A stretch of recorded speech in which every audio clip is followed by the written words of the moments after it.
Hello everyone, welcome back to 9 Inch Charge. Well, what a start to the year. Games Workshop have shown us in their Sunday preview what is going to be released for Warhammer the Old World on the 20th of January. Not long to go now. Cannot wait to get my hands on some of this stuff. It looks like there's going to be a 2-week window because although there is a lot to talk about that they are releasing, I don't think it's going to be everything. And also on top of this, I woke up today to see that some of the prices have been leaked, so we can find out how much these kits will cost as well. First up, we've got the 2 army boxes that we have seen before. Incredible boxes, tons and tons of models, 1,250 points each, and a rulebook, and dice, and templates. And they are coming in at £155 for the Bretonnian box and £175 for the Tomb King box.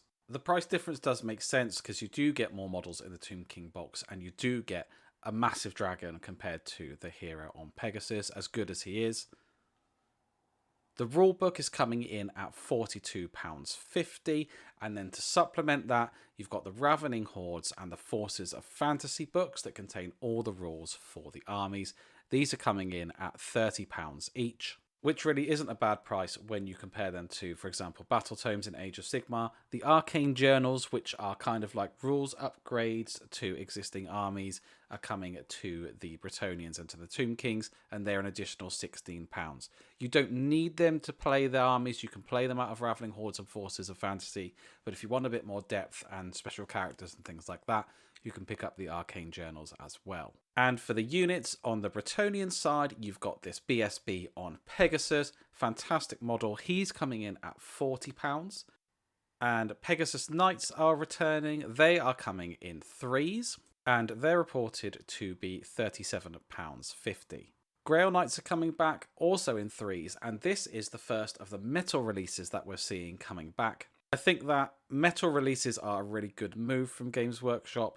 Perhaps when we get down to the Ishabti later, maybe I won't agree because hopefully I won't have to pin them, but we'll see. But definitely it's a better move than bringing back Finecast. The price for these and the rest of the Bretonnian units hasn't leaked. We get the Battle Pilgrims up next, a really cool unit, very kind of flavoursome for Bretonnia if you want to go down the Devoted of the Lady route. Cool to see them back. They come in 2 different ways. You can get them in a unit of 12, or you can get them as 6 with a reliquary, and they're metal as well. Mounted Yeomen are coming back.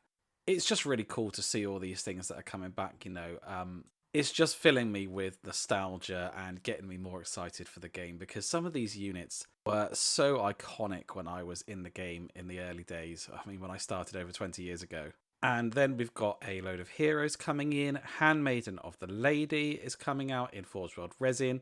For me, she's the obvious second purchase because the box doesn't come with a spellcaster and now magic is in all phases of the game. I think if you're going to pick up the Bretonnian box, you're going to want to pick up a Handmaiden of the Lady as well. Next, we've got the BSB on foot and mounted, and they are resin sculpts as well. And lastly, the Questing Knight Paladin with Great Weapon, who is also resin. Coming out alongside this is the Kingdom of Bretonnia reference cards and dice. They're pretty nice dice, but the leaked price is £26, which for me is a bit too steep. Now, coming out for the Tomb Kings is the Tomb Guard. This is a plastic kit, and it comes as a unit size of 20 and costs £47.50. I think this is great value because I do really like the Tomb Guards much more than the normal skeleton sculpts. And 20, that could be all you need. That's a full unit. Quite often we have to buy multiple boxes to fill out our units, but it's nice that you get a full unit straight out the box. Really like that. Then we've got the Sepulchral Stalkers or the Necropolis Knights. These also come in threes, just like the Pegasus Knights, and are priced exactly the same at £37.50.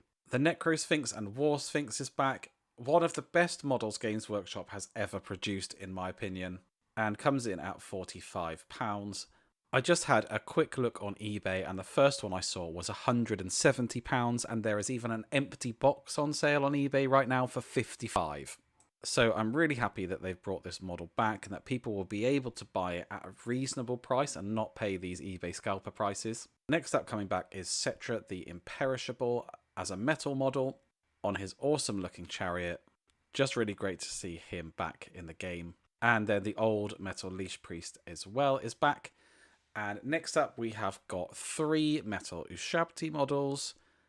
The Tomb King in resin that we've seen, the BSB in resin, and the brand new Tomb Swarms also in resin. There are also dice and cards for Tomb Kings as well at the same price as the Bretonnians, as well as generic dice and common magic item reference cards and card sleeves and things like that. Square bases are back and have been produced in all different shapes and sizes for everything you need for if you've got a big rebasing coming up, but I would recommend shopping around as other people do produce these as well, probably a bit cheaper than Games Workshop. And movement trays are back as well. I still have some of these in my bits box. I can remember making these up as a boy. Goodness me, that takes me back. I do actually really like these, and it's definitely one of those, if it isn't broke, don't fix it kind of things. I think that definitely will be worth it. They're rumoured to be £25 for a pack. And lastly, but by no means least, there is this massive Warhammer the Old World poster. The wall in my games room is absolutely ripe for that poster. I cannot wait to get it. It's so detailed and cool. I'm really pleased that they've brought this out. I think what they need to do now, actually, if they're going to bring this poster out, is at Bugman's Bar at Warhammer World, there used to be a map of the old world, and it was replaced a little while after Age of Sigmar came out with a map of Akshi. I think they need to put this map of the old world back up at Bugman's. When these go up on pre-order, of course, these are the Games Workshop prices that I've shared with you today. There are other retailers who will sell this at a discount. My friendly local gaming store, Element Games, sells these at a 15% discount for Warhammer, and there is an affiliate link below. So if you are going to be getting any of this stuff on pre-order and you would like to support the channel, please consider using the affiliate link in the description. It costs nothing and just helps the channel out. And there is going to be an events day happening at Warhammer World on the 20th for the release, where you get to paint your own knight and play a jousting game as well, and all kinds of things going on. I am going to be there. Tom is going to be there. So if you are going to Warhammer World for the release of the Old World and you've been watching the channel, make sure to stop by and say hi, because it would be great to meet some like-minded hobbyists and just join in the fun and the mayhem there together, and get a pint of Bugman's, of course. So yeah, plenty to get excited for this new year. I would wish you a very happy new year, but of course with this news it goes without saying that you definitely will be having one. Thank you very much for watching, and I will catch you next time.